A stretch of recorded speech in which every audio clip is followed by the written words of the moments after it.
Assalamualaikum warahmatullahi wabarakatuh. Halo teman-teman, saya Fala Rizky Larasati, NPM 5020048 dari kelas 2 BPG SD. Saya akan menyampaikan materi pada minggu ke-6 ini, yaitu materi yang kelima tentang strategi pengembangan ruang kelas yang berkarakter. Nah, mari kita bahas strategi pengembangan ruang kelas berkarakter. Ada 3 pokok bahasan, yaitu yang pertama membangun disiplin kelas berbasis karakter. Yang kedua, membangun interaksi kelas berbasis karakter. Yang ketiga, membangun kepedulian atau kerjasama berbasis karakter. Baiklah, sebelum lanjut ke materinya, yuk kita ice breaking dulu. Jadi, judul ice breaking kita adalah watermelon. 1, 2, 3. Watermelon, watermelon, pepaya, pepaya, banana, banana, banana, banana, tomato, tomato.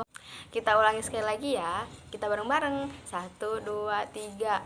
Watermelon, watermelon, pepaya, pepaya, banana, banana, banana, banana, tomato, tomato. Baiklah, kita masuk ke materi, yaitu strategi pengembangan ruang kelas berkarakter. Strategi adalah pendekatan secara keseluruhan yang berkaitan dengan pelaksanaan gagasan, perencanaan, dan eksekusi sebuah aktivitas dalam kurun waktu tertentu. Bagi calon pendidikan atau calon pendidik, membuat peserta didik nyaman di ruang kelas adalah hal yang tidak mudah, apalagi menciptakan ruang kelas yang berkarakter. Ini menjadi kesulitan tersendiri yang dihadapi oleh para pendidik. Butuh strategi-strategi khusus agar dapat mengembangkan ruang kelas yang berkarakter. Nah, berikut ini adalah strategi-strategi yang kurang lebihnya harus dipelajari dan diterapkan oleh para pendidik atau calon pendidik. Sebelum ke strategi-strategi tersebut, saya akan menjelaskan dulu tentang pengembangan ruang kelas berkarakter. Pengembangan ruang kelas berkarakter sangat dibutuhkan guna menciptakan suatu ruang kelas yang aktif dan kreatif, serta berpotensi guna menjadikan peserta didik agar menjadi orang yang berkarakter yang baik. Dalam hal ini, guru sangat berperan penting dalam pengembangan ruang kelas yang berkarakter tersebut. Tetapi bukan hanya guru yang berperan dalam ruang kelas, namun peserta didik pun mempunyai peran serta di dalam pengembangan ruang kelas berkarakter. Guru dan peserta didik harus memiliki kerjasama yang sangat baik agar pengembangan ruang kelas berkarakter tersebut bisa berjalan dengan lancar. Yang pertama, membangun disiplin ruang kelas berbasis karakter. Dalam membangun disiplin kelas berbasis karakter dibutuhkan kerjasama guru dan peserta didik. Mereka harus saling melengkapi satu sama lain. Guru dapat membantu atau sangat berperan penting dalam jalannya disiplin kelas tersebut, atau guru dapat memberikan sanksi atau hanya sekedar peringatan pada peserta didik yang melanggarnya. Ada beberapa contoh disiplin kelas, diantaranya yaitu yang pertama yaitu berdoa sebelum dan sesudah pelajaran. Yang kedua, memberikan kesempatan kepada semua peserta didik untuk melaksanakan ibadah. Yang ketiga, larangan mencontek. Yang keempat, bekerja dalam kelompok yang berbeda. Yang kelima, membiasakan hadir tepat waktu. Yang keenam, membiasakan mematuhi aturan. Yang ketujuh, mengambil keputusan kelas secara bersama melalui musyawarah dan mufakat. Yang kedelapan, pemilihan kepengurusan kelas secara terbuka. Yang kesepuluh, memajang foto presiden dan wakil presiden, bendera negara, lambang negara. Yang kesebelas, menggunakan produk buatan dalam negeri. Yang kedua belas, yang terakhir yaitu pelaksanaan tugas piket secara teratur. Nah, kita masuk ke pokok bahasan yang kedua, yaitu membangun interaksi kelas berbasis karakter. Dalam bekerja, guru cenderung mengelompokkan siswa dalam interaksi yang berbeda. Mereka mengelompokkan sebagai golongan siswa yang berkemampuan tinggi, yang mereka anggap sebagai siswa yang cerdas, patuh, tertib, rajin, rapi, dan lain sebagainya. Interaksi yang kedua adalah golongan siswa berkemampuan rendah. Mereka adalah yang termasuk siswa yang mempunyai nilai rendah, bandel, pemberontak, malas, dan lain sebagainya. Ada beberapa contoh interaksi anak berkemampuan tinggi dan anak berkemampuan rendah.